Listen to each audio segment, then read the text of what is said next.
It is party time, Mom. Welcome to another episode of the Chad Prather Show. We're in the Mothership Studio 22. We are flying into the nether regions of all things Austin, Texas. We're going to get all up in that capital business. It's going to be messy today. This is going to be one of those episodes where when people come at me and they have questions, we're going to just give them the clip to this show. Lisa Page is holding down the party pub over there. I was going to call it the Party Foul Pub, but Steve isn't here, so... I'm the only one. This is the first time I've ever been up here by myself. Yeah. You got your microphone on? Do you know it? I mean, We're good. You're all alone. You're flying solo. There's no accountability whatsoever. I'm totally responsible here. Good luck. I threw the sign over there behind you, and look at that. It's a good-looking sign. That is a good-looking sign. It's a great-looking sign. Yeah, it just pops. It says... It really does. See, you've got a little Trump hair on it. Look at love that. it. See? Under the stars? Yeah. Oh, I see a little innuendo.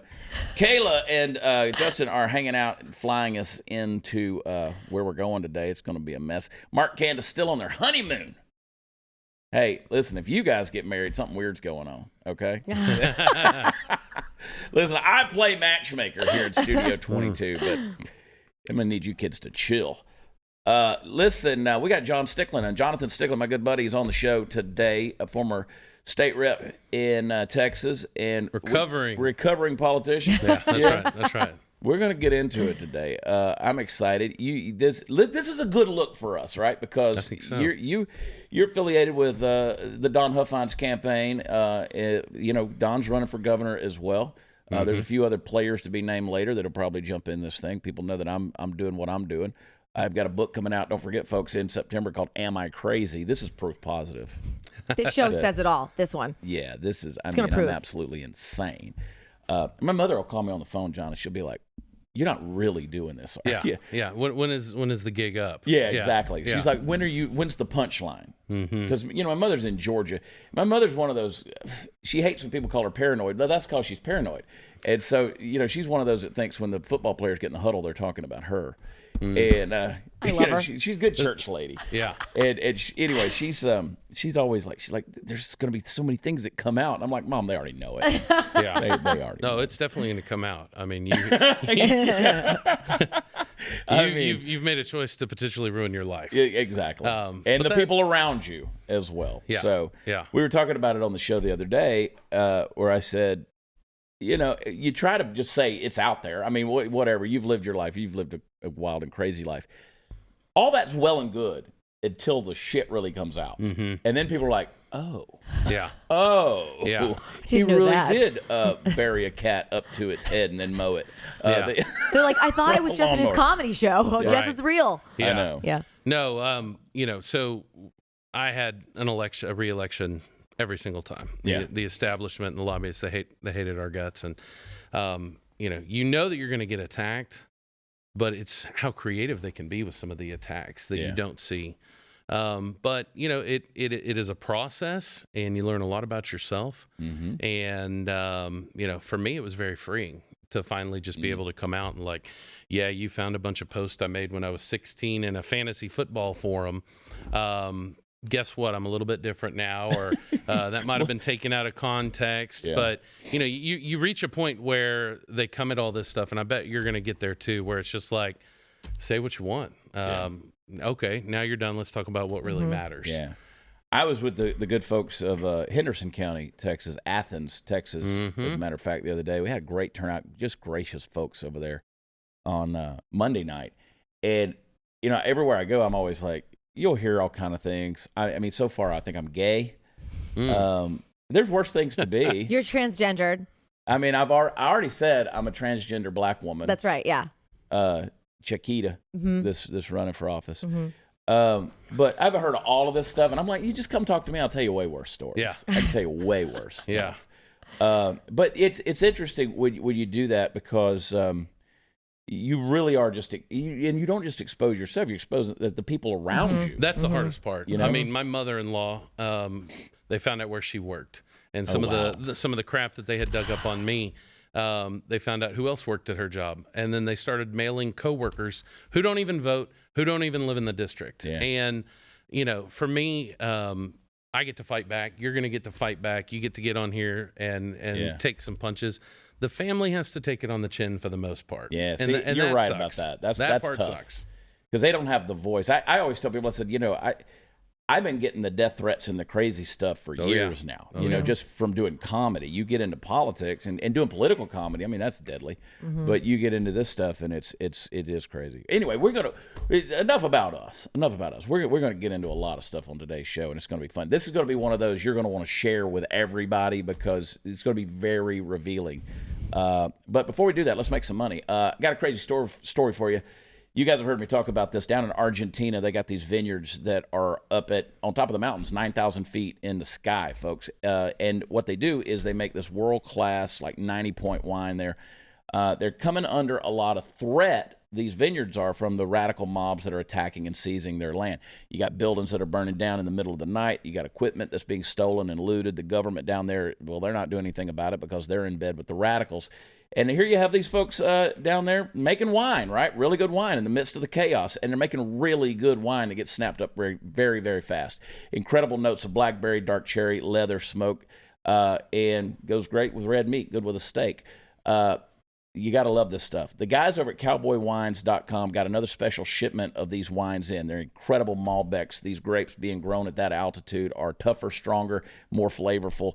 And they're going to share this with you. 50% off the wine, 50% off shipping. No need for a promo code. Just go to cowboywines.com and show these winemakers some love. They need it, and you'll enjoy it. Cowboywines.com. Hang tight. We'll be right back.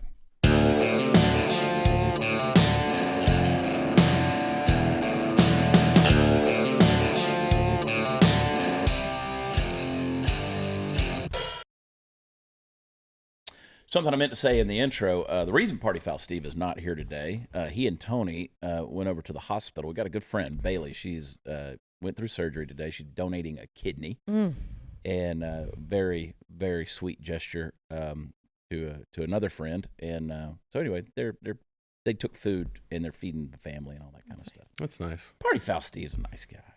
Yeah. He brought over all his collections of meat rubs. You know what I'm saying? He probably got a big piece of beef and just marinated it with all his rubs. Here. Yeah. Speaking of briskets, Greg Abbott down in Austin, he's talking about slabs of beef. Jonathan, the analogy that I've got, and what people don't understand is the polls say Greg Abbott's doing a good job. Right. The polls, everybody, and they say, well, 75% of Texans, they say, Greg Abbott's a great governor. I was on Andrew Wilkow's show the other day, and he goes, I live in New Jersey. I would love to have Greg Abbott. Which I told him, I said, that's because y'all get huge chunks of liberty taken away. Right. Here in Texas, when it starts getting chipped away, we get pissed off. Yeah. But imagine a pretty wife, she's beautiful, just a beautiful woman, and everybody looks at her and says, man, you got the perfect marriage, you got the perfect home life, you can just have it all together. Yep. Your husband is successful, he's a handsome man, he's responsible, he does well, takes care of his family, but she's got a secret. And what she doesn't tell people is there's some bruises under the makeup. There's some things that are there that just aren't gelling so well. Right. And I won't, that's kind of where I see a lot of conservatives in Texas now kind of look at Greg Abbott. They're like, okay, on paper, looks good. Yeah. But there's something there. Looks good. And Greg Abbott has literally made a career. I mean, we're talking about a guy, career politician, been in there for years and years and years.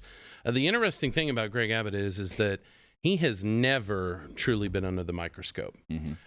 He's never had a Republican primary challenge before. When he was a judge, when he was on the Supreme Court, when he was Attorney General, and up until you guys threw your hat in the ring, he's never had to answer to Republican primary voters. And, it's frustrating because some people don't understand the process. Usually, most Texans right now, if they hear you say anything negative about Greg Abbott, they assume that you are a liberal Democrat. Right. Well, the process is we get to pick which Republican represents us. And this is the first time that Texans have had a chance to actually look at Greg. And on the surface, it is, the facade. It's the theater that they have put together over time with a lot of campaign dollars from special interests and put him in a position to look like he's a conservative. Yeah. And because he's never had an opponent, no one's ever pulled back those layers and actually gotten into it. And when you do, you very quickly, just like your analogy, you realize things are not at all what they seem. We're dealing with a guy who has really mastered how to be what I call campaign conservative. But Chad, I like that term. Yeah, he's a campaign conservative. But I've been down there with him. I was there with him for 2 years when he was attorney general, 6 years when he was governor. And I'm telling you, that is not the case. I saw it with my own eyes. I was in the back rooms when things were happening. and the truth is that if you get past the campaign rhetoric and just look at the facts are Greg Abbott has not been a conservative. I would argue he hadn't even been a Republican. Every single person in the state of Texas, our property taxes are higher since Greg Abbott. Every single person in Texas has seen the budget grow by tens of billions of dollars since Greg Abbott was governor.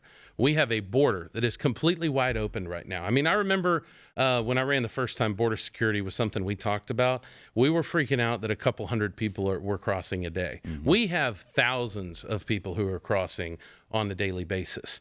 And if you go back and you look, every 2 years, you hear from Greg Abbott, just like we're starting to hear now that he's got an opponent. Oh, we need to secure the border. There's one guy in the state of Texas who had the ability to actually do something about it. And he showed us that he could with all of his executive orders during COVID-19. But we're dealing with a guy who has refused to act to deal with the issues that Texans actually care about. And you know, the people that I talk to, Chad, they're pissed off. I'm sick and tired of watching Florida and South Dakota go first on things.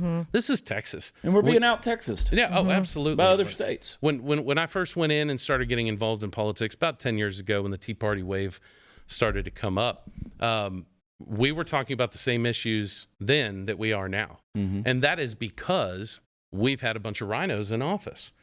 And what people at home need to realize is this is not Democrats stopping the agenda. Right. Year after year, the voters are sending down people, Republicans, in complete control of the government.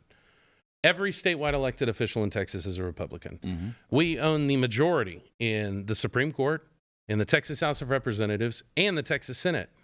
Therefore, if anything hasn't happened that they think should, we can sit around and yell at Democrats, which is what the career politicians want us to do. Right. But the reality is there's been some Republicans who've been shanking us in the back on these issues. Well, and the head honcho is Greg Abbott. Yeah, and let's look at the facts. We had 8 GOP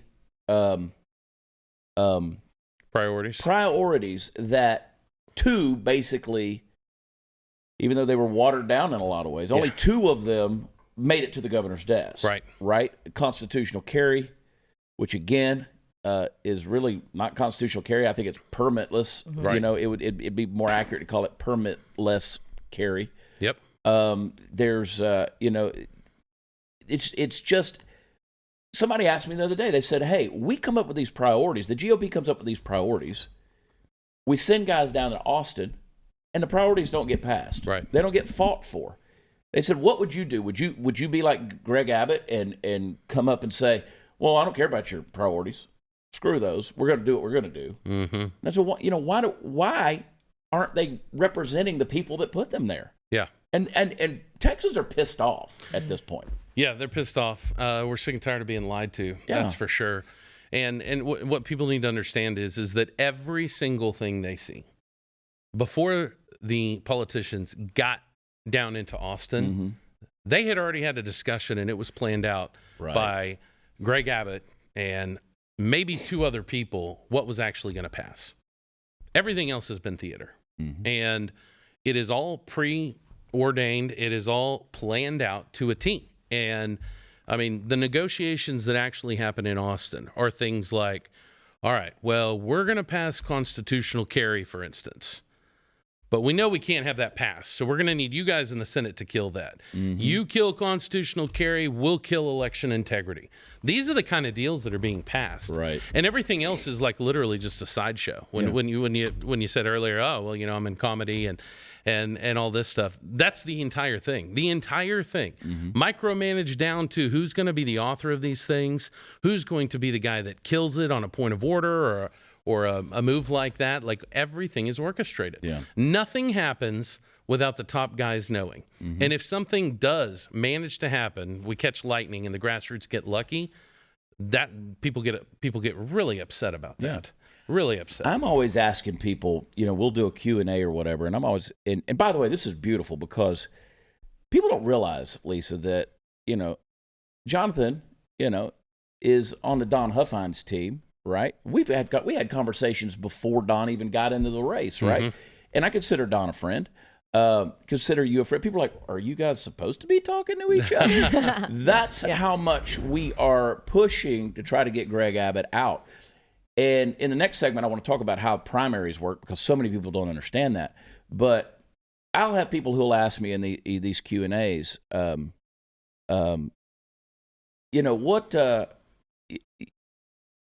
I'll ask them, I'll say, what has Greg Abbott ever stuck his neck out for? Yeah. Other than the preschool thing years ago? No, that's literally it. You need to understand. So, like, I was in there. We had the Republican caucus deal, and Greg Abbott was never there. He came down one time that I can remember, other than for a photo shoot or some kind of, let's talk about how we're all going to get reelected. The only policy discussion that I ever had was 6 years with Greg Abbott was, you guys better vote to put every kid 3 years and up in a government school. That is what he bashed our heads in on. And that's basically the way he communicated that too. Oh, no, it was literally a threat. Yeah. That you are disqualifying yourself from my support if you can't get on board with this. And then, by the way, I actually lived it because I was one of the few people who voted against that. You were such a firebrand, dude. I just, I really don't care. Look, everybody, and if you end up winning, Chad, which would be awesome for Texas, if you end up winning, you'll be faced with the same thing. Sure. Every single person who wins and has to go down there, they get to make a simple choice. You either get to be popular down in Austin, or you get to be able to go home and tell the truth to your constituents. Yeah. You cannot do both. Yeah. If you stand up and you tell the truth and you pull back the curtain and talk about how things are really happening, you name names, you tell why, you talk about why the conservative priorities didn't get done, they will hate you and they will try and destroy your life. And I could, there's a few guys down in Austin that I think are doing a good job. I say there's five. There's a couple. Yeah. There's a couple. And I've got guys that I've talked to and if I said their names, most people would say, yeah, I know exactly who you're talking about. And they've told me, they said, I can't even get a meeting with the man. Yeah. They're Republicans. They're in office. They're like, we've been here however long, years. We can't even get a meeting with the man. During COVID-19, I was still in office. And, there were all these things happening and 3 million Texans fired from their jobs by Greg Abbott in a week through his executive orders, tens of thousands of businesses that will never reopen again.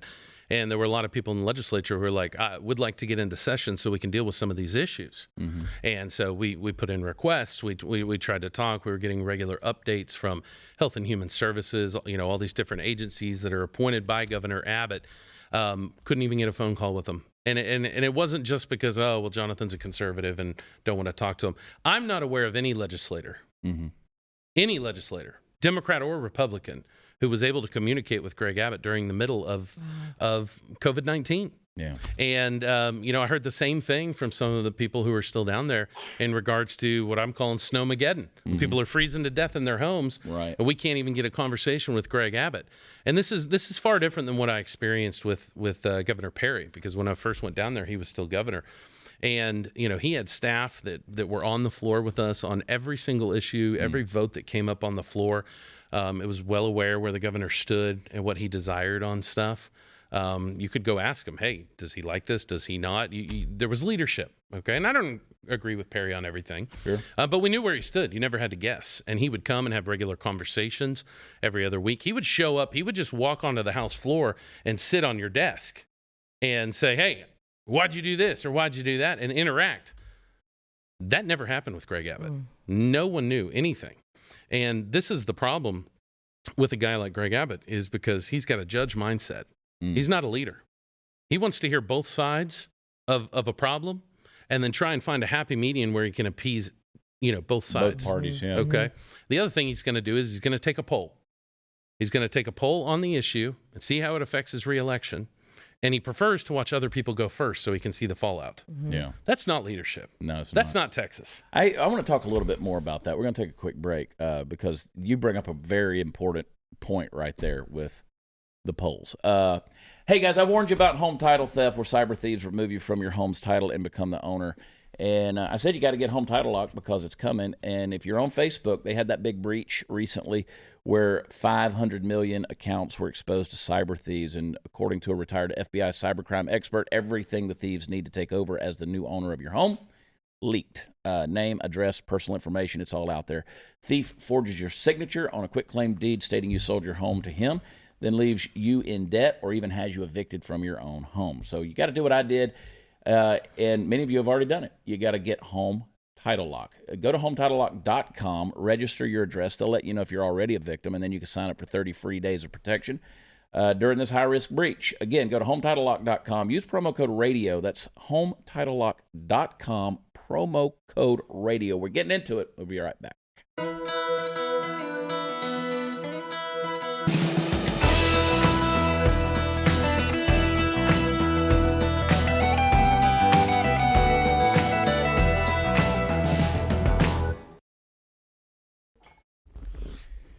So, when people come up and they say, did Donald Trump really endorse Greg Abbott?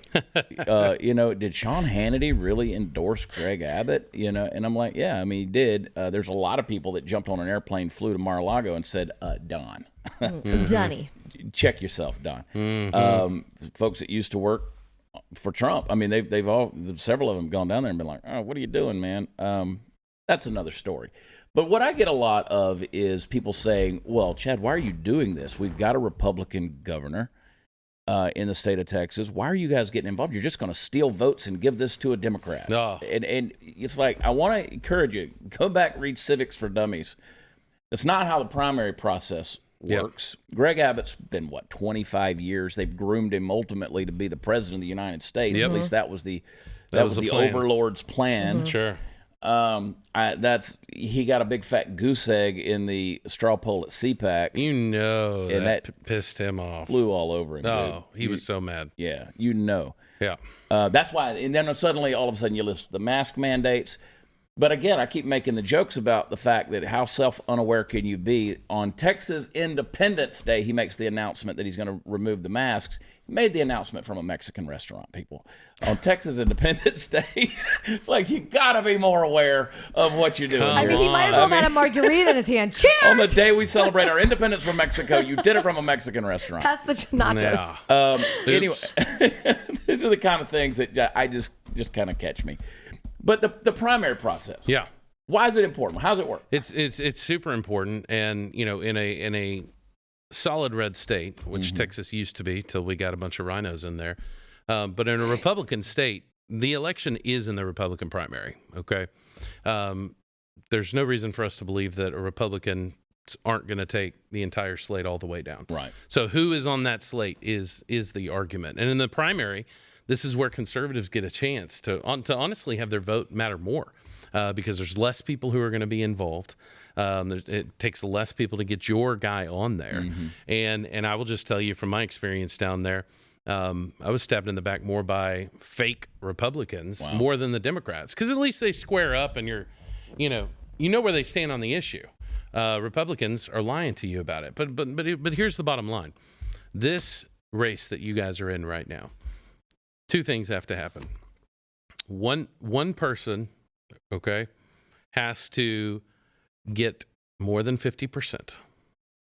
And that is the main thing that has to happen. In this case, we have two things because we have multiple people. The only thing we have to do is make sure that Greg Abbott first gets less than 50%. Yeah. And then it's an argument of the two top people are going to get to slug it out and then go in a runoff, which the numbers come drastically down in a runoff, okay, even more so. And, it's worked out very well for conservatives. At the time, that's how we got Ted Cruz over David Dewhurst, which he was certainly and I remind people, everybody thinks Ted Cruz was the top of the charts all the time. The guy was polling at like 2%. No, I mean, it was. I think he would have been happy with it polling at 2% when I first met Ted. I mean, that was the case. That's how we originally got Ken Paxton and Dan Patrick. That's, who at the time, they were the conservative all-stars taking on the establishment, was to have multiple people in the race. You get into a runoff, and that's when the grassroots conservatives can overwhelm and really just level the playing field on the money side, right? The establishment, they have free money from the lobbyists and the liberals in California and New York. They flood in money through their PACs and everything else. And a runoff scenario is the best chance we have at getting a true conservative Republican in as governor of Texas. So, that's why I hope you do great in this election. I would enthusiastically march my rear end down and to vote for you against Greg Abbott. And so, we're going to have a discussion over who's the best, whether it's Don Huffines, Chad Prather, if Alan West gets in, or any of the other, rumored folks. But right now, for conservatives, they need to be focused on one thing, which is keeping Greg Abbott below 50%. And Chad, that's not hard to do. When I have conversations with people, a lot of them there's a facade of, oh, well, what's wrong with Greg? So you have to have that conversation, which is why you guys jumping into this race early. We get to force these folks to ask themselves a question, which is like, okay, well, he says he's conservative, but why are my property taxes higher? Why do we have an illegal immigration problem? Why are we fighting for gun rights? Why are there states that are ahead of us on abortion, and why do we still have state dollars that are going to Planned Parenthood through Medicaid? Why did Bernie Sanders in Vermont have constitutional carry before we did here in Texas? I mean, and when people start to actually get past the facade and the campaign side of the rhetoric, and they look at the facts, it's very simple. Greg Abbott is not what he says he is. He has not delivered what he has campaigned on. And then we can start having a discussion on who's the best person for it. And so, for me, at least in this first round, it's you're either on Team Abbott or you're on Team Get Abbott Out. And then we'll probably likely have a discussion over who's the best. And I'm not. I've made the commitment, and you and I have talked about this. Hey, we made the commitment. I sat down with Don Huffines and you and some other folks, and I kind of made the verbal commitment. I said, I'm not going to be a mud merchant. I'm not going to sling mud at Don. I'm not going to sling mud at whoever else gets involved with that, because that primary is so important. Right. Because at some point in time, if it's not me, I've got to throw my support behind whoever's running against Greg Abbott. That's right. Well, we got a T-shirt coming out. Like today, it's going to be a hashtag Abbott Out. I'm not even putting my name on it. Smart. Yeah. I want across the board, anybody that can put that T-shirt on and get that message out, start that conversation. It's not going to be a Chad Prather logoed deal. I just, that's how passionate I am about saving Texas from the person who's got that facade up there. And we talked about the polling thing. Greg likes to put his finger in the air and see which way the wind's blowing. And, DeSantis will say something. Huffines calls him a political wind socket. Yeah. I love that. Yes, it's so true. And it is. I'll get back to you. DeSantis will say something, and 5 days later, Abbott says basically the same thing.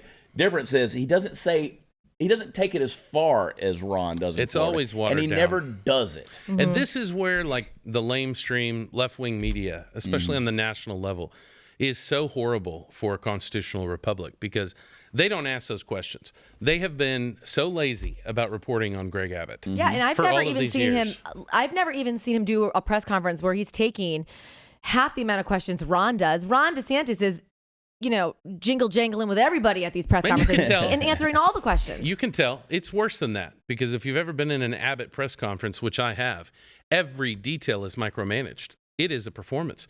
There's not a reporter in there who's allowed to ask what question they want. Of course. There's reporters in there, they use that as a tool against the media, because they're and that's why you end up getting lame reporting by traditional media sources, because they're like, well, if I don't play with their rules, then I'm going to get kicked out of the room, and I need the access. I mean, they dangle that in front of them, and they have a list of who is allowed in the room. They have a list of legislators that are allowed in the room. Yeah. When I filed the bill, and we finally got it through to ban red light cameras in Texas, which, you know, I hate those things. I do too. It was an awesome issue, very popular. Had been in the Republican Party platform for years, and they had killed it because the red light camera vendors are down there passing out money to all these politicians all the time. We get down there, and Greg Abbott was finally like, all right, Stickland, we're going to let you have a bill on your own, but I'm going to need you to, like, stop fighting on everything else. Like, just sit there quietly. We're going to give you this parting favor if it'll shut you up. Right. And I was like, I kind of went along with it, and they made a mistake and let me pass it too soon. And immediately I went, into just burning everything down again. And they got mad. Yeah. And we had scheduled a press conference with grassroots people, unpaid volunteers who had been working on this issue for years in the legislature, who were signed up to be there at the signing of the bill, and they were going to get a pin and all this stuff. Because I was a bad boy on another issue. That got canceled without telling me or any of these grassroots people. And I find out that he goes on Twitter and does a Twitter live. I mean, when I tell you, like, this guy is petty, we have no real transparency in Texas right now. Everything is a game. From who's allowed in the press conference to who's allowed to have a bill signing to whose name it's going to be in. It doesn't matter. Yeah. It's all a game. And it's the Greg Abbott show. And he's done it to the party. He's decimated the Republican Party structurally. It used to be that the Republican Party of Texas had money in the campaign account. They would hire campaign operatives, block walkers. They would hold the data from different campaigns, and Republicans would work together. When Greg Abbott became governor, because of the amount of money that he had, he ended up taking ownership of everything. All the money had to go through him. In fact, the party even stopped keeping a regular database.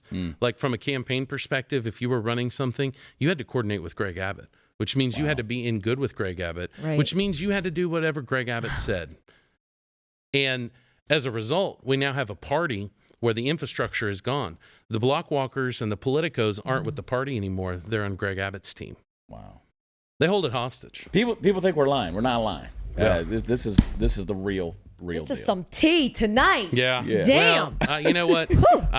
I've always tried to spit it straight, but people at home need to know. They do. Liberty and the continuation of the free world as we know it depends on the folks at home standing up and fighting for their rights. Yeah. And if they don't know who the bad guys are, if they don't know the truth, then those guys are going to keep running the show. They don't know where the fight is. And I don't like where Texas is going. Yeah. Hang tight right there because we got more to get into. People always want to know about, are we ready for the next crisis to hit America? I'm ready. A lot of people aren't. They're not prepared. And they're going to suffer when they see things like hyperinflation or stock market crash or shortages or civil unrest. Folks, don't be a victim. Make sure you have enough emergency food, water, and supplies stockpiled today. There's only one company that I recommend, My Patriot Supply. They're America's leading preparedness company, and they're here to help you become self-reliant. My Patriot Supply has been in business for over a dozen years. They've served millions of families. They've earned more than 40,000 4- and 5-star reviews. Their food's specially packaged to stay fresh for, 25 years. And right now, I'll save you 25% on their 4-week emergency food kit. The meals are delicious. They provide 2,000 calories per day. Just go to preparewithchad.com. Save 25% on a 4-week kit. Don't wait for something bad to happen, folks. We might not get a warning. Go to preparewithchad.com, and we'll be right back.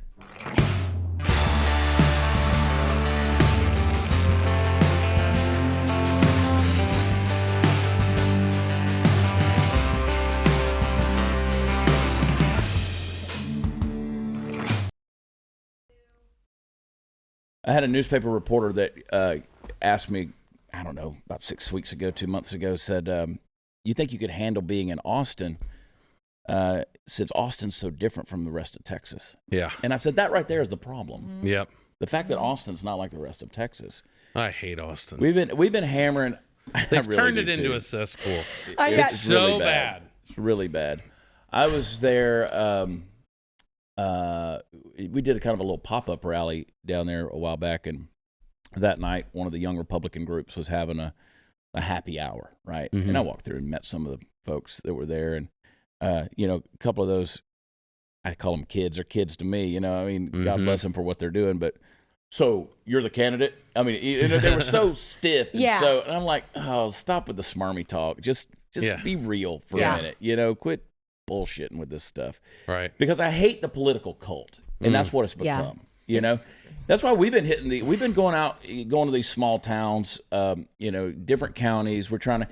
People always ask me, they're like, "What do you need?" I'm like, "Money." We need money, because that's the one thing. And, I joke about it being grassroots, which is my way of saying, that's a political way of saying we're broke. And it's crazy because we don't have that, and I always say we got the televisions, telethons, and the telephones. We got teleperson. That's the way we're doing things, and I think people could relate to that to some degree. Well, they should, and people need to know from a political perspective. There's two different parts of the conversation when it comes to fundraising. The obvious one is how much can a candidate raise? Total amount raised is important. Right. The second thing that every politico, and especially the establishment down in Austin, are going to look at is, as soon as you're required to put out your ethics report, they're going to go through and they're going to say, how much did he raise, but from how many people? Right. And they're going to comb through every single name on your report, and they're going to draw a conclusion. This guy has grassroots support. This guy doesn't. Now, here's the thing that scares them more than anything. What scares them more than anything is not that you can pull in a check for $1,000 from somebody. What scares them is that you could get 1,000 people to give $1. That is what they cannot control. That is what they cannot compete with. And the one advantage that conservatives have had in the political place against the establishment, they have unlimited money. Somebody asked me the other day, how much money does Abbott have in his report? I said infinity. I mean, he has literally, with the crony capitalism and the stuff he has set up, there are entire industries that rely completely on government rules and regulations. And as governor, he's got his hand on that dial. So there is no amount that they won't give to keep that man in office. Right. To have someone in there who's going to get rid of the corporate handouts to Facebook and Google and Amazon and all these liberal companies that they've been recruiting to bring to Texas, which has not worked out well for us, in my opinion. Right. I agree. Those guys will write whatever checks. What they cannot keep contained and scares the crap out of them are all the people who are listening to this show. If they decide that they're sick of what they've been given so far, and they put their money where their mouth is, and they donate $5 to a guy like Chad Prather for governor, not only is it going to help you put out a couple yard signs, like the great one you got over there, but the bigger thing is like, I'm not kidding you, for $5, Greg Abbott himself and all his campaign staff are going to go through a list, and they're going to see that name. And it's more than the $5. It's a psychological thing. I mean, there's an army of people. We've seen it play out. That's what Donald Trump tapped into originally. He was not playing the Politico game with endorsements. Like, he didn't run around saying, look at this congressman that's with me. Right. There was an army of people that no one had seen before that they couldn't predict, that they couldn't understand, that they couldn't control. Yeah. And they couldn't turn it off. And, what we need are grassroots Texans who care about the future of the state to say, you know what, I don't know how this political thing works, but I want Greg Abbott to see my name and for him to know that what he's been doing is not good enough. And that I don't give a crap about playing the games that have been played. I don't care about your endorsements from fake PACs and lobbyists and all this other stuff. Man, I care about Texas. And that son of a gun's going to read my name on that report. They have the power to do that. They've done it a few different times on things like Donald Trump. And I'm thinking this would be a great time for us to do it in Texas. Yeah, I think you're right on that. And people, everywhere I go, all across these small towns in Texas, and I visit with hundreds of people, thousands of people, and it's amazing. The folks that are tuned in, the people who care, they're pissed. And they don't like it. They don't feel represented. Yeah. You talk about gender modification and children and like that. That's common sense. We should be able to look at that and be like, it's common sense. Yeah. I don't care if you're 18 years old, 20 years old, 21 years old. You want to cut your pecker off? Cut your pecker off. Yep. I will applaud you. Knock yourself out. But when we're letting 6-year-olds decide their gender and change their, modify themselves, and then you have these it's child abuse. It is child abuse. Why are we even having this damn conversation? And then you look and you're like, oh, well, you have some really big clinics and medical centers that are giving money to these politicians. Hundreds of thousands of dollars. And it's like, well, now we know why we're having such an asinine debate. When you talk about like the gender modification thing, people instantly like, that's not happening in Texas. Not only is it happening in Texas, but Texas is literally the hub for the southern part of the United States. Exactly. If you're in Oklahoma and you want to abuse your child and put puberty blockers in there, you come to Texas to get it done. It's right here in Dallas, Texas. This is where it's happening. Mm-hmm. And this isn't like some hypothetical thing. Like, this is literally happening. We can show you the families that this is affected all across the board. And, I agree with you. I think the energy that I feel, and you are more everyday Texans exposed in your concerts and all the different stuff. But even in the political side of things, this is no longer like I'm worried about my grandchildren's future. Yeah. It's like, man, my business just got shut down. Mm-hmm. My husband lost his job. Mm-hmm. My kids are getting taught that because of the color of their skin, they should feel bad about it in school today. Everything has been amped up. Every issue that 10 years ago we were like, this could happen to our grandkids, we're living it. Mm-hmm. And in Texas, we're living it because Republicans have allowed it to happen, like Greg Abbott. And there's people who watch this show and say, well, why do I care what happens in Texas? I live in, Tennessee. I promise you it will affect you. If it's happening here, it can happen anywhere. So goes Texas, as Don Huffine says, so goes the free world. The free world. It really is right. true. I mean, just to say the country, that ain't enough. So goes the free world. Texas is the only, if you're sitting out there in a different state and saying, why do I care about Greg Abbott? Why do I care about Chad Prather? I like him as a host, but why do I care if he runs for governor? Yeah. Here's the deal.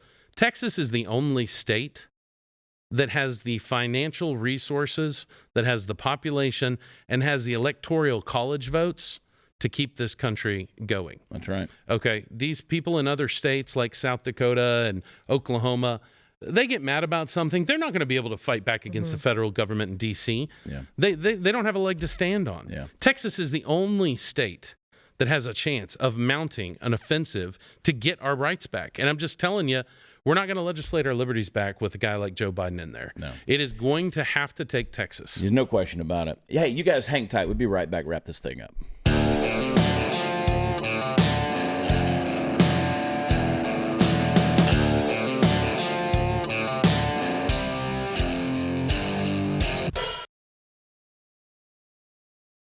All right, folks, when somebody asks you why you want Greg Abbott out, this is the episode you got to share with them. There's a lot. There's a lot that's there. Yep. And Jonathan, you're a warrior. You're a fighter for Texas. You're a constitutionalist. You believe in the state. You believe in liberty. I appreciate the stance you make, and I love the fact that you stir shit up. That's what we need to do. Otherwise, we're going to keep getting the same stuff. Yeah, exactly. Keep doing the same thing. You're going to get the same results. I want to encourage everybody. People keep asking me, why are you campaigning in Idaho and Washington? I'm not. I actually have to make a living. So going to be in Boise, Idaho tomorrow night, Thursday night. Got a show, The Lounge at the End of the Universe. Ooh. That's a cool name. Wait, is that really the name? That's the name of the place. Love it. The Lounge at the End of the Universe. We're doing 2 shows in Boise tomorrow night. And they're going to be in Everett, Washington, birthplace of one Glenn Beck, north of Seattle. Might go by Chaz or Chop. We'll check it out. Set something on fire. Kick some glass in. Burn a book. Go protest the police. Yeah. WatchChad.com is where all the fun stuff is. Go check out our buddy Don Huffine. See what Don's all about. And he's about some good stuff. He's a solid guy. And I want to encourage you guys to follow Jonathan Stickland as well on social media. Check him out. Fun. Yeah, it's good stuff, man. We name names. This thing it's out there. It's wild. It's a fun deal. I would encourage you as well. We saw last week what happened when YouTube wouldn't let us upload our show. So sign up, blazetv.com/Chad. We're going to be back with you tomorrow night. Check us out. Love y'all. God bless. Bye. Team Abbott out.